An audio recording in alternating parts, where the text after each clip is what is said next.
ಸರಿ, ಪ್ರಕಟಣೆ ಪುಸ್ತಕದಲ್ಲಿ ಬರುವ ಒಂದು ತುಂಬಾನೇ ನಿಗೂಢವಾದ ಕುತೂಹಲಕಾರಿ ಪ್ರವಾದನೆ ಬಗ್ಗೆ ಇವತ್ತು ಮಾತಾಡೋಣ ಬನ್ನಿ. ಪ್ರಕಟಣೆ ಪುಸ್ತಕದಲ್ಲಿ ಇಬ್ಬರು ಶಕ್ತಿಶಾಲಿ ನಿಗೂಢ ವ್ಯಕ್ತಿಗಳ ಬಗ್ಗೆ ಹೇಳಲಾಗಿದೆ. ಇವರು ಅಂತ್ಯಕಾಲದಲ್ಲಿ ಕಾಣಿಸ್ಕೊಳ್ತಾರೆ ಅಂತ. ಆದರೆ ಇವರು ಯಾರು ಅನ್ನೋದು ಶತಮಾನಗಳಿಂದಲೂ ಒಂದು ದೊಡ್ಡ ಚರ್ಚೆಯ ವಿಷಯವಾಗಿದೆ. ಆದರೆ ಇವತ್ತು ನಾವು ನೋಡ್ಲಿರುವ ಒಂದು ವಿಶ್ಲೇಷಣೆ ಪ್ರಕಾರ ಇದರ ಉತ್ತರ ಪ್ರಾಚೀನ ಪ್ರವಾದಿ ಏಲಿಯನ ಜೀವನದಲ್ಲೇ ಅಡಗಿದೆಯಂತೆ. ಹೌದು, ಏಲಿಯನ ಕಥೆಗೂ ಈ ಭವಿಷ್ಯದ ಘಟನೆಗಳಿಗೂ ಒಂದು ನೇರವಾದ ಸಂಬಂಧ ಇದೆ ಅಂತ ಈ ವಿಶ್ಲೇಷಣೆ ಹೇಳುತ್ತೆ. ಈ ಎರಡು ಅದ್ಭುತ ಕಥೆಗಳು ಹೇಗೆ ಒಂದಕ್ಕೊಂದು ಸಂಬಂಧಿಸಿವೆ ಅಂತ ಅರ್ಥ ಮಾಡ್ಕೊಳ್ಳೋಕೆ ನಾವು ಈ ವಿಷಯಗಳನ್ನ ಒಂದೊಂದಾಗಿ ನೋಡ್ತಾ ಹೋಗೋಣ. ಮೊದಲಿಗೆ ಈ ಇಬ್ಬರು ಸಾಕ್ಷಿಗಳು ಯಾವ ಸಂದರ್ಭದಲ್ಲಿ ಕಾಣಿಸ್ಕೊಳ್ತಾರೆ ಅನ್ನೋದನ್ನ ಅರ್ಥ ಮಾಡ್ಕೊಳ್ಳೋಣ.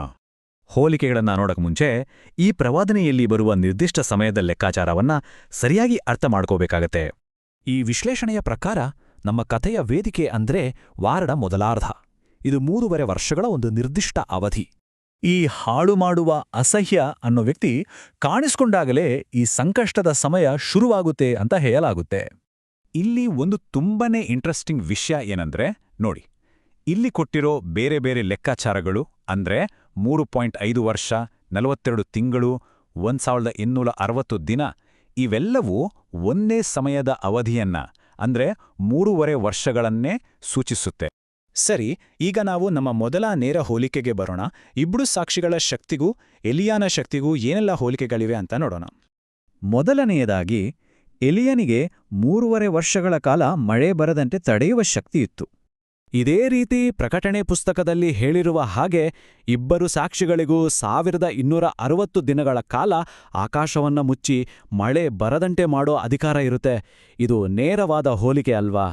ಇನ್ನು ಎಲಿಯನು ಸ್ವರ್ಗನಿಂದ ಬೆಂಕಿಯನ್ನ ಕೆಳಗೆ ಇಳಿಸಿ ತನ್ನ ಶತ್ರುಗಳ ಯಜ್ಞಪೀಠವನ್ನ ಸುಟ್ಟು ಹಾಕಿದ್ದು ಕೂಡ ಎಲ್ರಿಗೂ ಗೊತ್ತಿರೋ ವಿಷಯ.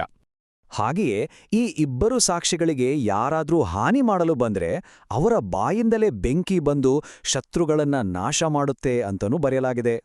ಆ 1260 ದಿನಗಳ ಕಾಲ ಅವರನ್ನ ಯಾರೂ ಏನೂ ಮಾಡೋಕ್ಕಾಗಲ್ಲ. ಆದ್ರೆ ಈ ರಕ್ಷಣೆಗೆ ಒಂದು ಸಮಯದ ಮಿತಿ ಇರುತ್ತೆ. ಎಲಿಯಾ ತನ್ನ ದೊಡ್ಡ ಗೆಲುವಿನ ನಂತರ ಭ್ರಷ್ಟ ಆಡಳಿತವನ್ನು ಪ್ರತಿನಿಧಿಸುತ್ತಿದ್ದ ರಾಣಿ ಜೆಜೆಬೆಲ್ನಿಂದ ಬೆನ್ನಟ್ಟಲ್ಪಟ್ಟ. ಅದೇ ರೀತಿ ಇಬ್ಬರೂ ಸಾಕ್ಷಿಗಳು ಕೂಡ ತಮ್ಮ ಕೆಲಸವನ್ನ ಮುಗಿಸಿದ ತಕ್ಷಣ ಪಾತಾಳದಿಂದ ಬರುವ ಮೃಗ ಅವರನ್ನ ಸೋಲಿಸಿ ಕೊಲ್ಲುತ್ತೆ. ಹಾಗಾಗಿ ಇಲ್ಲಿ ಮುಖ್ಯವಾದ ವಿಷಯ ಏನಂದ್ರೆ, ಒಂದು ಕ್ಷಣಕ್ಕೆ ನೋಡಿದಾಗ ಕೆಟ್ಟದ್ದೇ ಗೆದ್ದಾಗೆ ಕಾಣಿಸುತ್ತೆ. ಆದರೆ ಕತೆ ಇಲ್ಲಿಗೆ ಮುಗಿಯಲ್ಲ.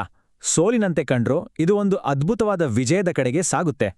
ವಿಶ್ಲೇಷಣೆಯ ಪ್ರಕಾರ ಅವರು ಸತ್ತ 3.5 ದಿನಗಳ ನಂತರ ಒಂದು ದೈವಿಕ ಪವಾಡ ನಡೆಯುತ್ತೆ.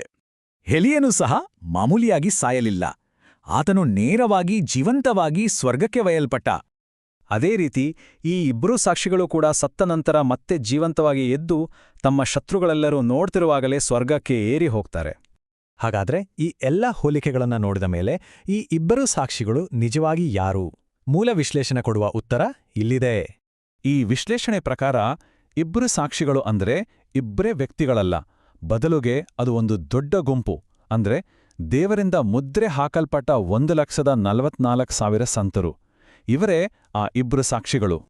ಹಾಗಾದ್ರೆ ಈ 1,44,000 ಮಂದಿಯೇ ಆ ಇಬ್ಬರು ಸಾಕ್ಷಿಗಳು ಅನ್ನೋದಾದ್ರೆ ಇದರ ಅರ್ಥ ಏನು?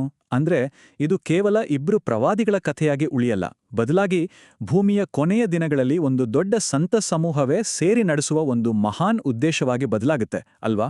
ಇದು ಈ ಇಡೀ ಪ್ರವಾದನೆಗೆ ಒಂದು ಹೊಸ ಆಯಾಮವನ್ನೇ ಕೊಡುತ್ತೆ.